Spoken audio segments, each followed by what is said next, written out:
Another shocking and violent video is making the rounds today. A rape broadcast live on the Periscope app. Kicking, punching, and cutting a man with special needs. Violent crime is now streaming live on the internet. This man who shot and killed a total stranger and broadcast it live. Videos of murders, rapes, and beatings showing up on our digital doorstep. He posted it not just once to his Facebook, but he kept sharing it on his Facebook. So his entire timeline is just full of this video. There is this thing that happens around celebrity and who's seeing this, how far can it reach, and will it make me famous? Others watching the violence take out their cell phones and record it without intervening. Much of the grisly material is posted online by bystanders, using their phones to film rather than call for help. And it's viewed, shared, and given thumbs up by the rest of us. All that online attention and spotlight quickly took the priority. I think we're all bystanders on social media. Who is to blame for this disturbing trend? And how does a 50-year-old murder case help explain what is happening today?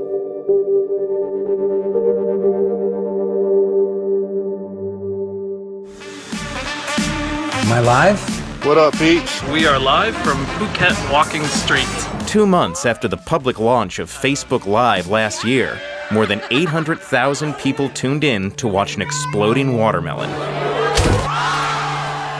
The app, described by the company as a great medium for sharing raw and visceral content, has been used to stream events from the silly to the serious. Everybody moves down. And then it captured the aftermath of a fatal police shooting. He let the officer know that he had a firearm and he was reaching for his wallet, and the officer just shot him in his arm. And in March, this. A 15-year-old girl sexually assaulted by 4 or 5 teenage boys who streamed what they did on Facebook Live. Professor Desmond Patton studies the relationship between youth violence and social media. We now have a window into what's happening in communities where trauma and stress and violence are everyday occurrences. And so Facebook Live captures those moments inadvertently or advertently.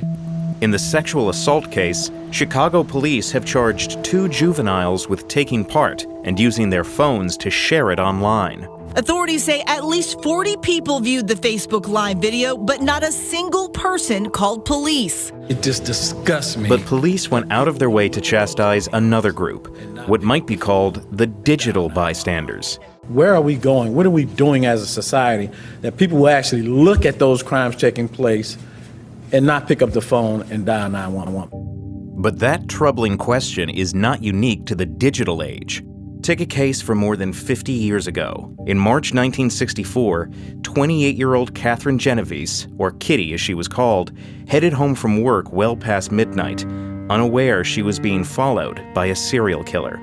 As she got out of her car, she saw Winston Moseley and started to run. This is where the killer must have started to catch up with Kitty Genovese. She didn't quite make it halfway down the block before the killer drove a knife into her. She screams, "Oh my God, he stabbed me. Help me, somebody help me." And she goes down on the ground and she continues to scream. There are lights going on in the apartment houses, windows going up, and a man looked out and he yelled, "Leave that girl alone." Witnesses saw Moseley, startled by the noise, run away. But none of Genovese's neighbors came to her aid, even as she staggered into a nearby doorway, screaming again for help. She's lying helpless on the floor and the door opens. It's her attacker. He stabs her multiple times. Then he cuts off her clothing. He sexually assaults her. Winston Moseley flees. A police car pulls in. But it was too late. Kitty Genovese died in the ambulance on the way to the hospital.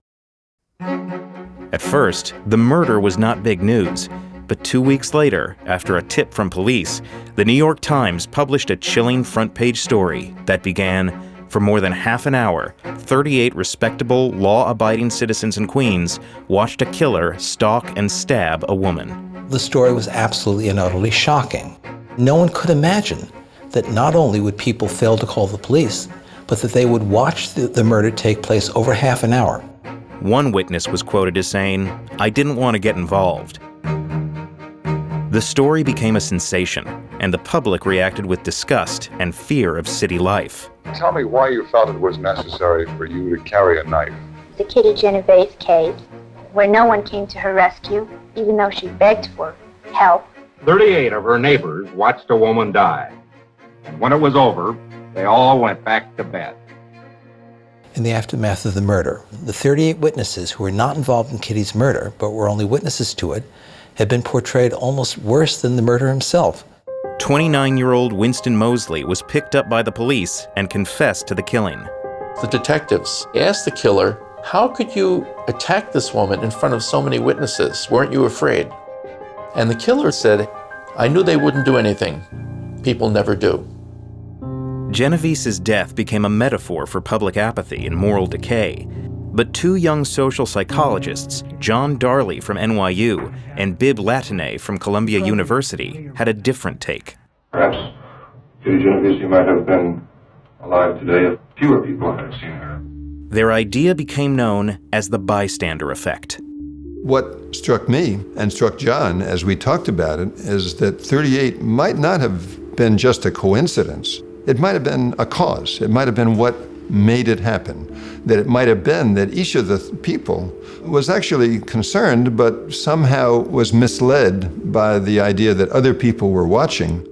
Using students, Latané and Darley designed experiments to test their counterintuitive theory that the more people who witness an emergency, the less likely it is that any of them will intervene. I would like to thank the two of you for being here today. A student was told she was speaking privately over an intercom with one other student who suddenly said he was having a seizure. If somebody would give me a little help. Hello? She quickly got up and ran for help, as did most of the subjects who thought they alone knew someone was in trouble. Anybody here? Help! We need some help! We've got somebody hurt! Hello? But look what happened when students were told there were others listening to the conversation. Somebody, give me a little help here. I'm having a real problem right now. In repeated experiments, the majority of them just sat there and didn't help. You think that if there are many people who have witnessed something, that other people certainly already have done something, why should it be me? Today, new evidence in the Kitty Genovese case has emerged, showing that details of that shocking New York Times story were exaggerated. Two neighbors did call the police, and while dozens heard her screams, only a few actually saw the attack take place. We can look back and say that it wasn't entirely accurate, but the fact is that it was a powerful change agent for society. 911 emergency. In the wake of the murder, the 911 phone system was created to make it easier to report a crime, and more states passed Good Samaritan laws to encourage people to help. But tougher measures, so-called duty to assist laws, are not widespread. It's the law in many, if not most states, that there is no criminal penalty for failing to get involved, for failing to help someone who's in dire straits or in an emergency. But the age of violent videos taken by bystanders has led to calls for new kinds of laws.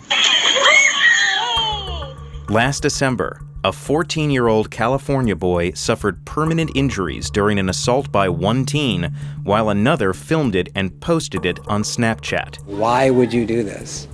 For a laugh? For a like? The boy who threw the punch was given probation, but the teen who filmed it was not charged. Taking someone's worst moment and making it your best moment on social media is expanding exponentially, and we need to do something about it now, before it gets out of control. Now legislators in California and 3 other states are proposing fines or jail time for those who take part in a crime by filming it. But what about those watching online?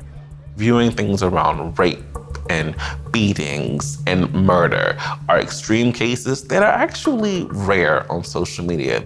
But what do you do when you see negative things? Should you report it like you would a physical situation? Should you call 911?